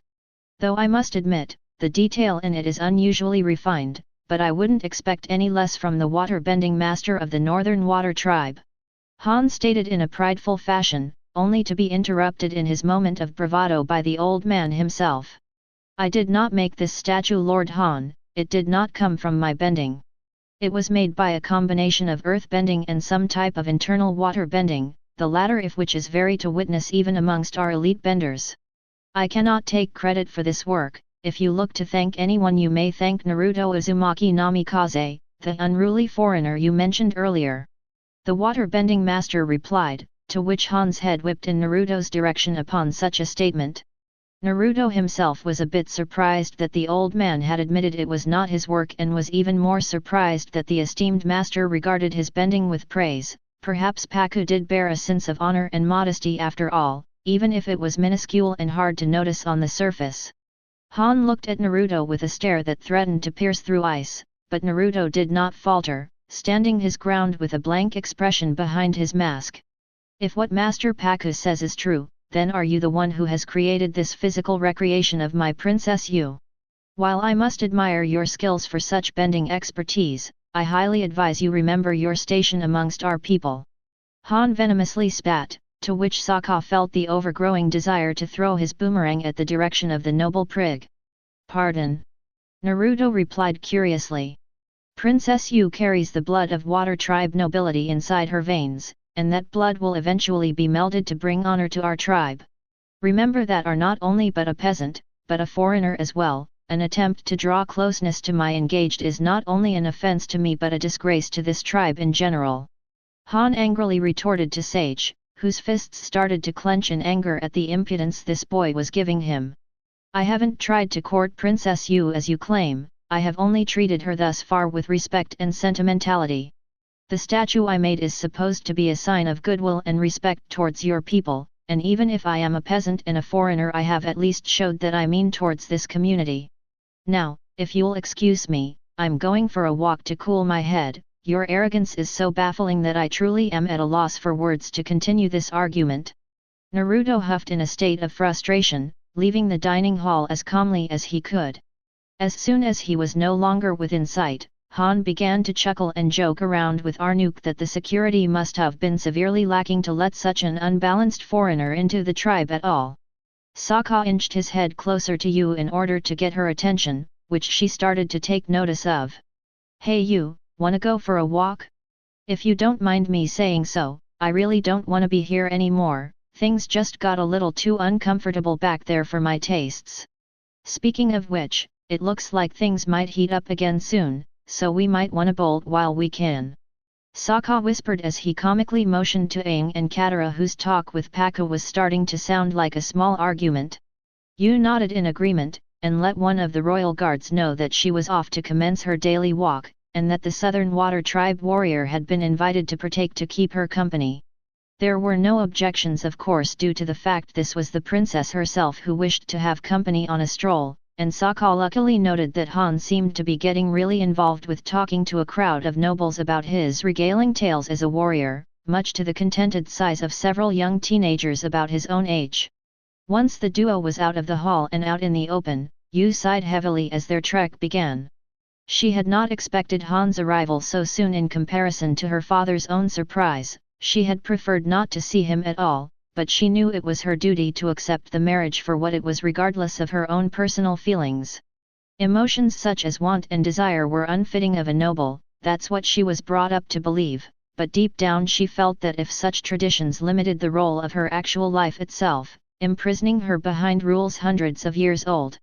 Kicking up small pieces nonchalantly as they walked down the street, Sokka couldn't help but feel a slight bit guilty for Naruto and irritated at the situation Yue faced given the circumstances. The strange golden-haired teen had apparently been treated with nothing but suspicion and with admittedly xenophobia since his arrival, while Sokka guiltily noted that he had been who had judged Naruto as such beforehand. However, it appeared that Naruto was truly as modest and good-hearted as he presented himself. Throughout his time in the hall he had not been once impudent to Yu or Arnuk, and treated them with notable respect. The only time he seemed only slightly challenging was when he conversed with Paku, who Sokka was starting to see as a bit of a jerk, but not as much so as Han. Sokka had heard of engaged marriages back in his own tribe, how two noble families would often propose a marriage between two of their children when they came to grow of age. To him, it seemed all sorts of wrong, that someone was destined to be together with someone who they wouldn't know for a good 20 years of their life until to end up with subservient servitude to a person who could be less than distasteful. He still couldn't ponder it. How could a person as sweet and beautiful as you be married to a person as disgusting, conceited and arrogant as Han? He was obviously not the nicest person around, given how he had judged his sister, himself and Naruto before they even had spoken to him. But what really burned is how lightly Han was taking his engagement to the princess herself. He made it sound like he was getting more out of the prospect of ruling the tribe than being married someone like you, something that infuriated Sokka to no end. Sokka had remembered of his previous time spent in his life before he and his sister found Aang in a block of ice, a time before the men went out to war to face Fire Nation forces. That several of them had tried to woo Katara before their departure due to the fact she was the most amiable female in the village near their own age. It wasn't that Sokka minded having an eventual stepbrother, what irritated him was how lenient they were about it. That many of them just acted if Katara had already agreed to be in a relationship with them, despite her ever so obvious resistance to their advances. People who just assumed others belonged to them pissed him off, more noticeably people like Han. Princess Yue? That guy you're supposed to marry, Han, do you like him? Sokka asked in a concerned note, wanting to get a straight answer from his princess regardless of his directness. Sokka actually wasn't sure how to tiptoe around such a question, and even if it was inappropriate to ask given his status of being a peasant to want to know such personal feelings, he damn well wasn't going to censor his own thoughts because of it. Yue sighed heavily once more as she folded her arms gently, stopping only for a moment but then continuing ahead of Sokka afterwards. It's not a matter of whether or not he holds my heart, Sokka, it's a matter of respect for tradition and fulfilling my duty as one of the future leaders of this tribe. The Water Tribe princess responded in an almost monotone voice, not wanting to show any true feelings on the matter due to the fact she had been taught that as a royal she always may stay true to tradition and neutral on personal opinions. But shouldn't you start to question things like that eventually, Princess Yue? I mean no disrespect to in all this especially, but Han's kind of a jerk. Sokka exclaimed, earning a response from the princess that he did not expect, a small chuckle. His eyes widened at the thought that he made her laugh, and seeing her smile made his heart skip a beat. I shouldn't be laughing, but I can't help it. Not many people usually have the stomach for challenging out royalty like you and Naruto do, it's quite amusing actually. Yue stated as he continued to giggle, sending butterflies rippling through Sokka's stomach.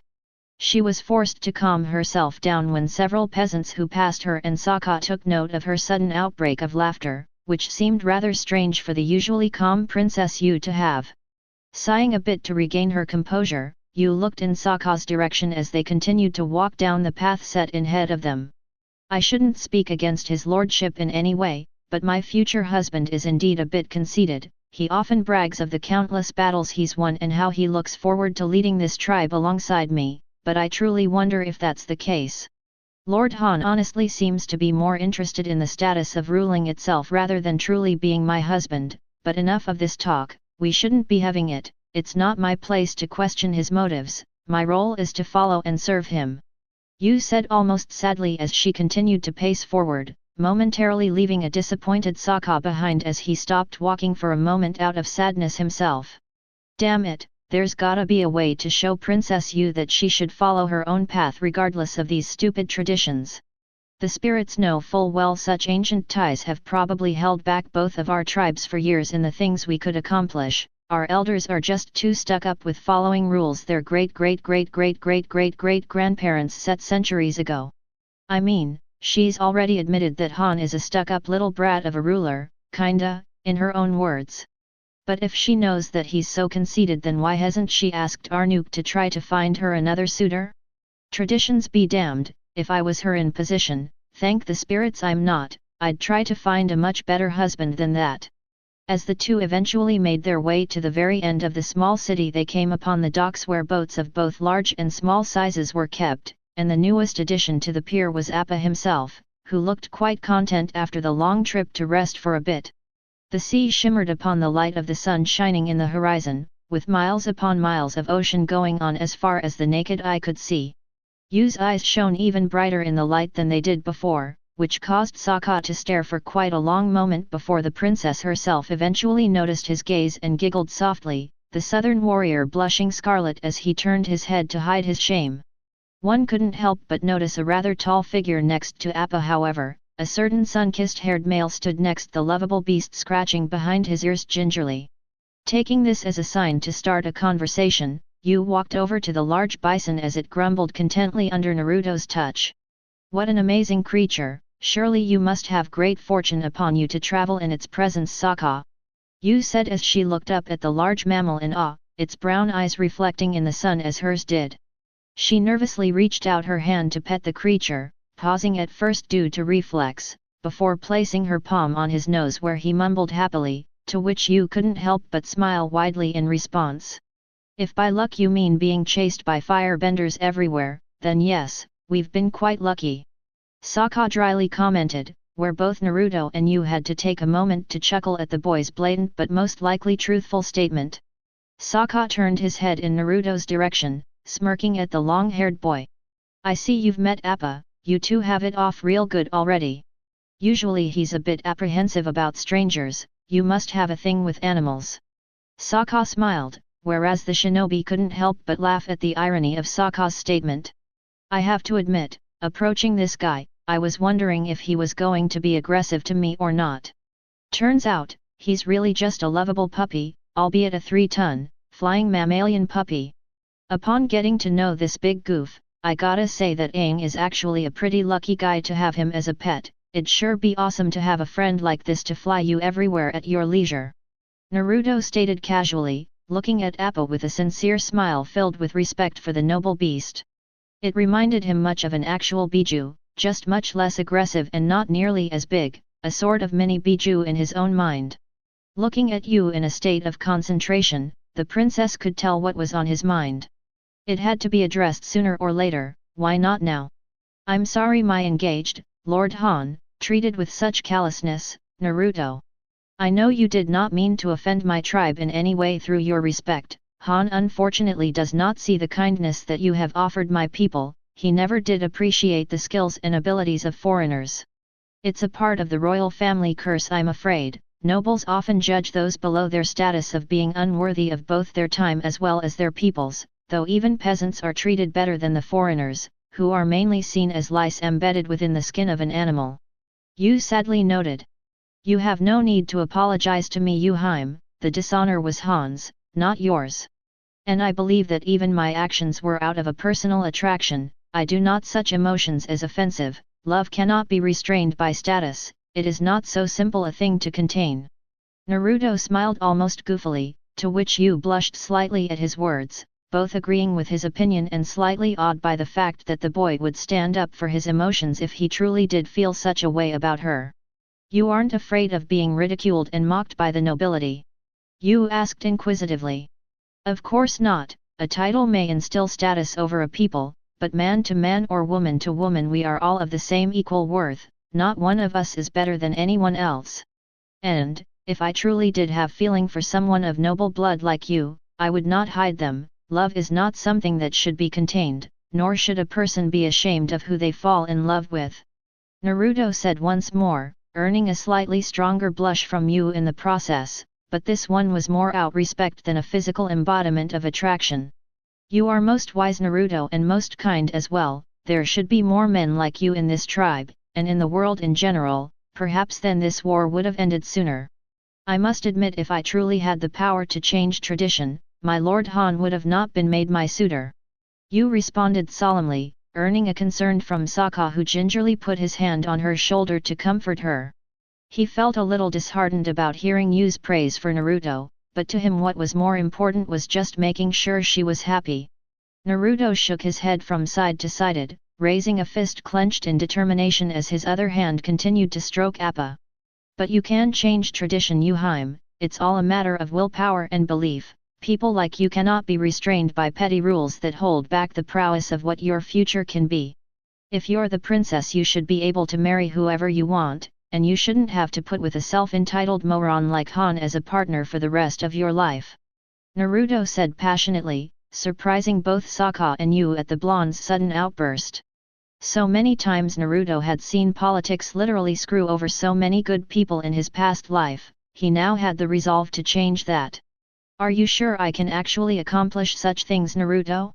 For a princess to step out of her station would be seen as an almost heretical gambit, not to mention the fact that just woman speaking out place within the tribe is reason for ridicule. Yue replied, to which Naruto practically face-palmed at the thought that such chauvinistic preferences were employed by people who from the future, where he thought the relationship between men and women by now would have been an even higher standing than it was in his time, instead, it had been downgraded considerably. Yuhaim, a peasant or princess can accomplish anything they set their minds to, it just takes the resolve to those things through, you are no exception to that rule.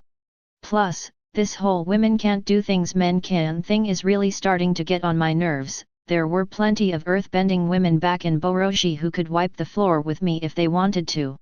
Naruto exclaimed, half lying about his past. While Boroshi didn't exist, he knew full well that a lot of the women from his actual past could have decimated him in a fight in his former state. Now, however, was a different picture to be had. Yue paused for a moment, pondering Naruto's words for a short while, stopping only to stare at both him and the sunset in the distance. She smiled brightly as her head turned to the direction of the sage once more, looking much more content now than she had before. Thank you for your advice, Naruto. You've given me much to ponder. I'm not sure what I can do to change things around here, if I can change anything at all, but I will at least try altering some of the laws of this tribe when my rule is properly cemented into place. Yue replied gingerly, as both Naruto and Sokka smiled at hearing a refreshing statement for once in the day. Naruto yawned slightly, and looked to the direction that the royal hall would be from where he was standing. Yuhaim, I'm going to go see how Yue and Katara's talk is going with Master Paku. If you two would want to come along, then are you most welcome. Naruto said, to which Sokka somewhat nervously scratched the back of his head. Actually, I was thinking of asking Princess Yue if she'd like to go for a small flight on Appa's back, since she's never flown before. Yeah, no, if she'd like to. Sokka said as he forced out an awkward chuckle. Naruto raised an eyebrow suspiciously at first, and then he couldn't help but grin when he realized what Sokka was trying to do. He's trying to court her, even when we both know she has a fiancé. I don't whether or he's brave or stupid. The same could be said of you, Kit. You're being a bit hypocritical right now. At least I have the skill to back up claims. I don't think Sokka is exactly what we'd call a formidable opponent. Just look at him. I can tell you even before he draws a weapon his stance is sloppy. True enough, I suppose. Yue stepped forward to voice her objection, clearing her throat softly. Sokka, I don't think we should. Why not? Lord Han is my engaged. I don't think it would be proper of me to spend time with another man near his age on any level given our relationship. Sokka began to slump slightly before Naruto decided to add his own 2 cents in. Well, no one says your little skyward flight has to be a romantic picnic. Why don't you just take a trip on in the wind as friends? But won't my Lord Han take offense to even such a simple gesture like that? Yue asked. Think about it this way, Yuhaim, this can be your first step of self-assertion, even if it's in a small way. This could be doing something for yourself that you actually want, not what others want for you. Naruto replied, to which Yue began to smile slightly at the idea.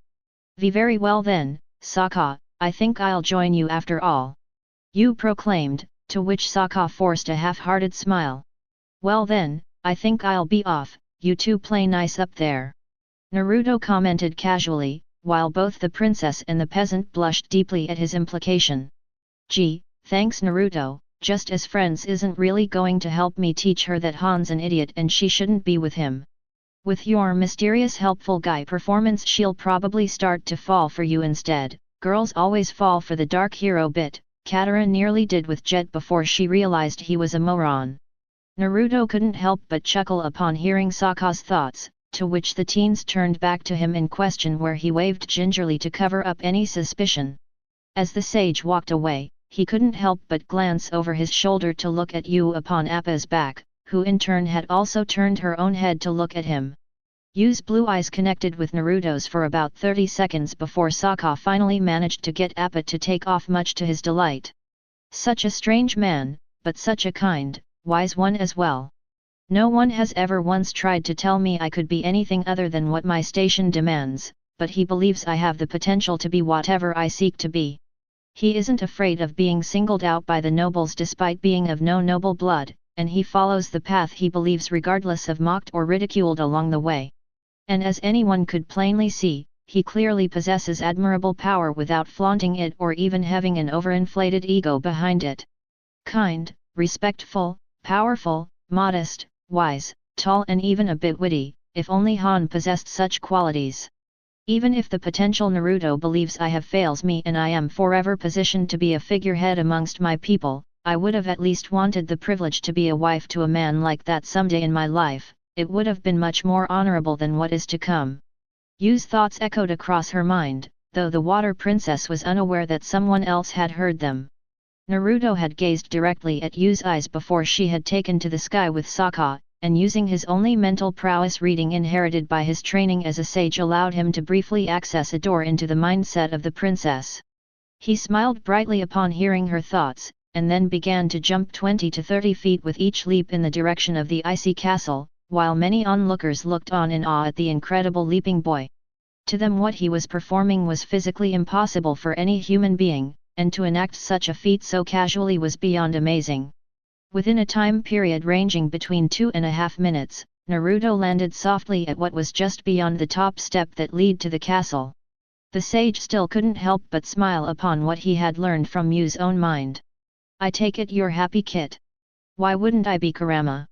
Maybe because the people of this land only know us as a peasant to that extravagant story of yours, and now they would highly doubt you if you just decided to reveal that your heritage consists within the background of 2 royal families, both of which are millennia's past. True. Not only that, there's also the fact that we're hiding much more of us than what we appear to be, and we originate from Hai no Kuni, what these people know as the Fire Nation, which they probably hate the people of with extreme passion. Again, true. So then why are you so damn happy? Hey, it'll all work out in the end, won't it? Besides, you and I both know that when the assault on this place happens 2 days from now that we'll be forced to reveal who we really are and what we're really capable of. Just imagine the looks of their faces when they see someone else being able to bend all 4 elements on a whim other than their precious messiah. I'll agree with you there, that shit'll be funny. Can't believe I almost forgot that things usually work in our favor in the end nearly all the time, even if we fucked up everything up in the beginning. Then again, there was that time where we failed to stop the utter destruction of the world through the hands of a genocidal, maniacal 80-year-old man. Really bad example. Hey, it was one of the only times I can think of where our fuck-ups actually ended up actually screwing us over than helping us. And considering how many times you've caused us to go up shit creek without a paddle, I'd say that's a pretty good scoreboard. But that's one really big loss, wouldn't you say? Beggars can't be choosers, Kit. I suppose. What do you think about you starting to like me? She said if the strength you believe she has yet to inherit fails, that she would have liked to marry someone like you instead of Han. That doesn't mean she likes you explicitly. But doesn't that give off the implication that she'd at least be interested in me given the chance? I guess so. You know, if the first person who ends falling for you in this new world is a friggin' princess, then I gotta say, things cannot possibly go wrong for the both of us in the future. Glad to see we agree on that much at least. Hey, self-proclaimed messiah dead ahead, Kit. Naruto looked up to see the Avatar Aang talking with Sokka's sister, with both teens looking rather solemn, though out of the duo Katara appeared the more troubled. Walking up to them, the two turned their heads at the sound of approaching footsteps, flashing a brief smile upon seeing Naruto's visage. "Hey, you two both look kind of down, what's up? Paku not going to train to bend water more fluently?" Naruto asked casually, with Aang shaking his head in quick response. "No, he's agreed to train me all, I'm just a bit apprehensive about it, plus, there's another issue," Aang said as his voice trailed off, looking at Katara as he finished his sentence. Naruto shrugged and rolled his shoulders at Aang's statement, and smiled slowly behind his mask. "You're a bit apprehensive about what's to come under your tutelage under Paku, it's a bit understandable, given how much of a stiff the guy is. What's the other issue though?" Naruto questioned calmly, earning an irritated and disheartened look from Katara. "I knew when we came here it was of vital importance to find Aang a master to study under, but I hoped to find one as well to improve my water-bending abilities as well. Paku declined rather rudely to train me, and then I questioned whether I could train under the other lesser masters, only for him to shut down my hopes and tell me that apparently for a woman to use water-bending other than to be a healer is against the law here, apparently tradition here states that only men here can water-bending warriors," Katara said as she practically spat out her last sentence, to which Naruto could understand her anger. "I mean, I thought once we came the chauvinism from my tribe wouldn't exist here too, but it turns out it's even worse here than it was in my own home," the dark-skinned beauty mumbled sadly. Naruto shook his head in disbelief, and sighed loudly to voice his discomfort with the issue. "What a load of shit, a lot of females from my village of Boroshi were earthbenders, and some of them got pretty damn aggressive, more than enough to floor me given the chance. To judge a warrior by their gender is inexcusable ignorance, tradition be damned." Katara perked up at Naruto's opinion, a look of question upon her face. "Really? You believe so? I can honestly say that such an opinion is pretty rare amongst a lot of the men I've met, minus my own father, Aang, and an earthbender I met named Haru. I'm glad men like you and Aang have the integrity not to outcast women from the battlefield just because of our gender. A shame Paku has forgotten how vicious a properly trained female fighter can be. Tell ya what, wanna hear me out an offer?" Naruto said somewhat mischievously as Aang pondered his inquiry curiously. "What offer is that?" the Avatar asked. "Simple, after hours when everyone is asleep the three of us have a little water-bending session of our own, no sexist old men to tell Katara here how she can't waterbend," Naruto stated with his arms folded in determination, while Katara pumped her arms to the side in agreement. "Aang and I actually were talking about the same idea. You're pretty wily Naruto, I'll give you that." Katara smirked, earning a large grin from the sage in response, much to Aang's small discomfort. The Avatar stepped forward and cleared his throat to announce his own opinion, one that he already shared with Katara. "What if we get caught? If someone finds us water-bending that would usually be okay for Naruto or me due to our gender, but if we were found bending in unison with Katara all of us could get kicked out this tribe as a result. That would mean there'd be little chance for me to find a good water-bending master outside of the Northern Water Tribe, traveling halfway around the world would have meant nothing, and they may even try to cast Naruto here into the ocean considering he doesn't have any method of transportation out of here." Naruto frowned as did Katara, before the blonde shook his head in defiance. "We'll do the best we can to be quiet and not have a very outlandish training session, and even if we got caught and they try to kick due to the fact that you're water-bending with us Katara, I'll fight every one of their warriors with my bare fists if I have to." Katara couldn't help but laugh at Naruto's statement. It wasn't a mocking chuckle, but the sheer fact that she honestly believed Naruto meant what he said. "Naruto, as good of a bender you are through the water and earth styles I don't think you could take more than 100 elite water benders down by yourself, and then there's the fact that Paku is a water-bending master at that and he'd undoubtedly be leading them if you tried to fight them all. A fight against one or a fight against many, my resolve is stronger than all of theirs put together. It's all a matter of willpower Katara, they can throw as many men as they want at me if they like, it won't help them win in the end though. Numbers are meaningless, one determined man can take out 100 opponents if he had the resolve to," Naruto proclaimed, letting a bit of his bravado show, having been continually modest the whole time he was there. He didn't like to brag that he was one of the strongest people he knew, if not now the strongest person in the entire world at its present time period. Though going around telling everybody he was the best there was would have probably made him a lot of enemies to begin with, hence why the sage decided to swallow his pride and tone himself down a bit for the people around him. Alright, we can still go through with our plan, but let's try to be quiet about it, okay? Aang inquired politely, earning a nod from Katara and a smirk from Naruto underneath his mask. Let's just walk around till nightfall, guys, it won't be much longer till it gets dark anyway. The blonde put out in the open, the dark-skinned girl and the tattooed boy both nodded in agreement in response. As the trio started to walk away, Katara turned to Naruto suddenly and the blonde nearly tripped over in the process. Hey Naruto, have you seen my brother and Princess Yue? I know she wanted to go out for a walk to get away from that idiot Han, and seeing how my brother has been smitten by the mere sight of her, I'm guessing her offered to go along with her.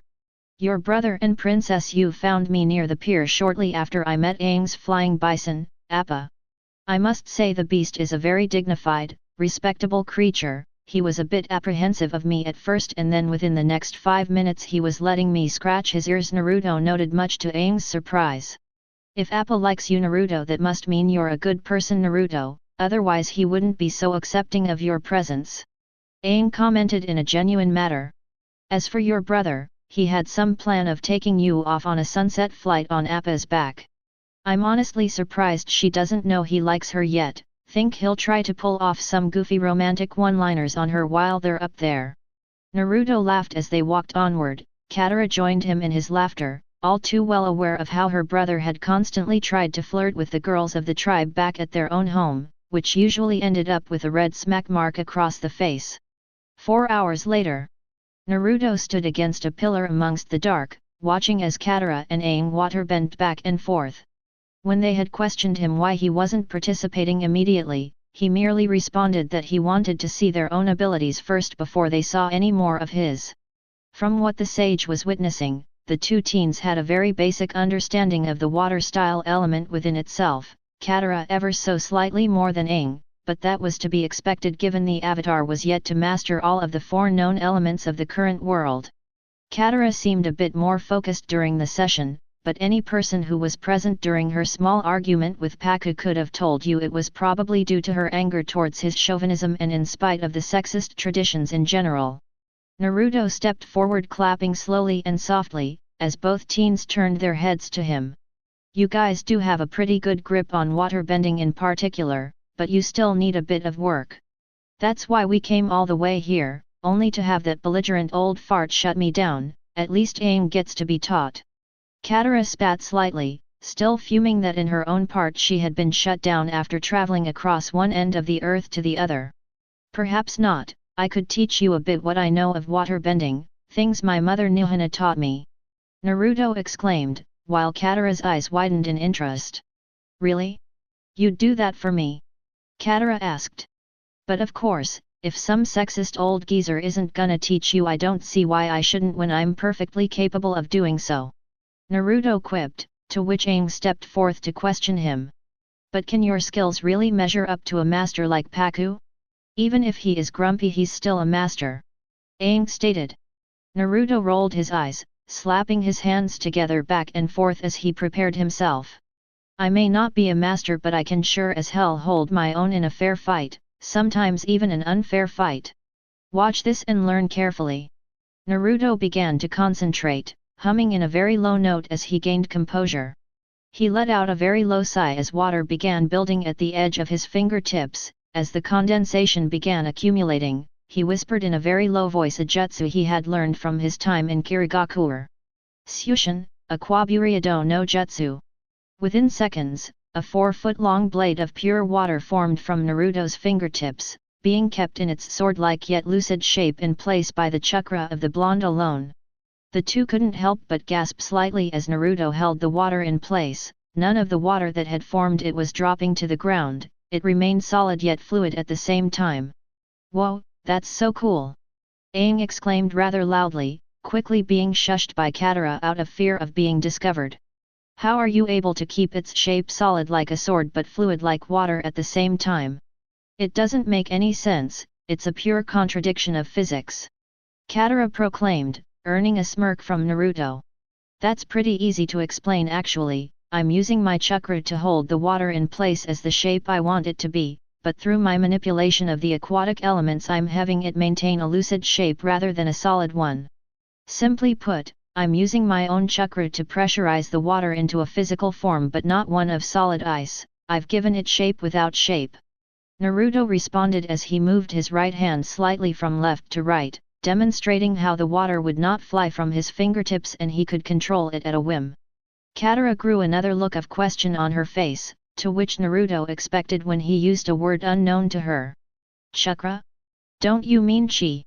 I knew someone would ask about that eventually. Chakra is the hidden energy of a person's shape. It's much more potent than chi but not as bountiful in comparison to how much of it a person has. It's much harder to manipulate and strenuous to master completely. Many people don't even know what chakra is because hardly anyone has the skill to employ it in battle anymore. Then how do you? Aang questioned. My father Abud was a traveling warrior monk of the Earth Kingdom's tallest mountains before he fell in love with my mother Boroshi when their paths crossed. As a monk he knew much of chakra control, and he passed much of his knowledge down to me.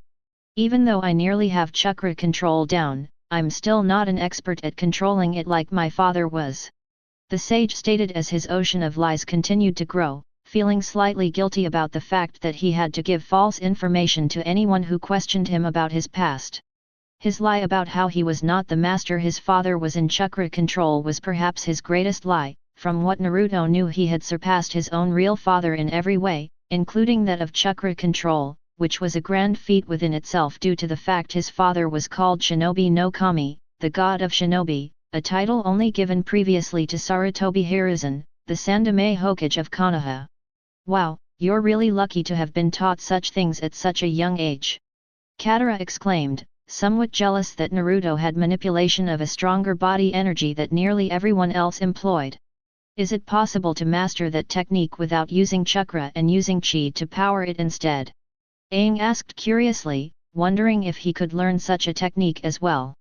Naruto chuckled a little and moved the blade casually across the ground, watching in amusement how the pressurized water easily cut through the icy floor below them with little trouble.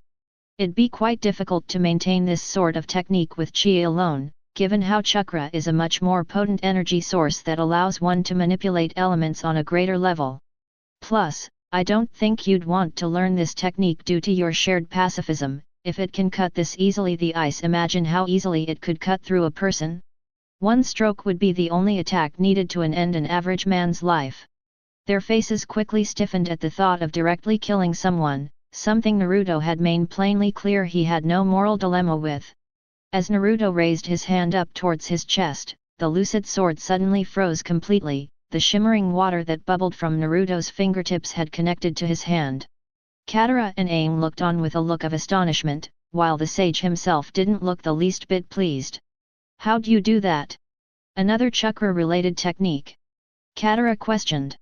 If I wished to I could have frozen the water pulsing from my hand, but I did no such thing. I suspect that we have a visitor. Naruto grimly added, looking up from where had detected a use of chi. Standing there was Master Paku, bearing an angered disappointed look upon his face. Needless to say Katara and Aang were petrified that they had been discovered. Naruto on the other hand appeared more annoyed than anything. You three have disrespected me, my teachings and my entire culture. Paku said darkly, his eyes as cold as the ice he stood on. But dash! You are no longer welcome here among this tribe or as my student, Avatar. I will see that Chieftain Arnuk send you and your friends on your way tomorrow morning. Until then you are to be confined to your quarters. The water-bending master spat as he interrupted Aang, who now bore a very disheartened look while Katara herself gritted her teeth in anger. And you foreigner, you will be thrown out of this village as well the following morning. Let's the hope the Avatar lets you aboard his bison or you'll have to swim all the way back. The old man implied darkly. Naruto couldn't help but smirk underneath his mask despite the man's obviously serious tone. What's the matter Aji-san? Afraid that a properly trained female bender would hoop your shriveled old kin? Naruto cackled much to the horror of his two new friends. They knew they were already in trouble but the blonde didn't seem to care in the least. In fact he seemed to want to aggravate Paku even further. I'll make sure Chieftain Arnuk prepares a much harsher treatment to reward you for your impudence boy. let's see how you like spending 3 months in our jail and then having to swim all the way back home after. Paku grinned. No prison you could ever build could even dream to hold me. Naruto growled aggressively. Your bravado does you no credit, it only shows how desperate of a coward you are. You three will follow me, now, I will escort you to your quarters. Paku angrily stated. Aang and Katara lowered their heads in disappointment as they were hauled off to where they would be confined for the night. As the somber walk began, Naruto could hear an all too familiar voice ringing in his head. Hey Kit, why don't we just level his ass here and now? We can totally take this belligerent team down a peg. True, but remember, we're still on a reconnaissance mission, we will not expose ourselves no matter the cost. Humph, fine, think we can teach him a lesson tomorrow though? You know, one that involves us kicking his wrinkled backside all over the village. That is a certainty, Kurama. Heh, excellent, looks tomorrow we get to have some real fun for once. Indeed, but let's cool our jets for now, we can lie in wait and rest for what is to come. Very well, oh and by the way Kit. Yes Kurama? Fuck up number 1 for our second life. Shut the hell up.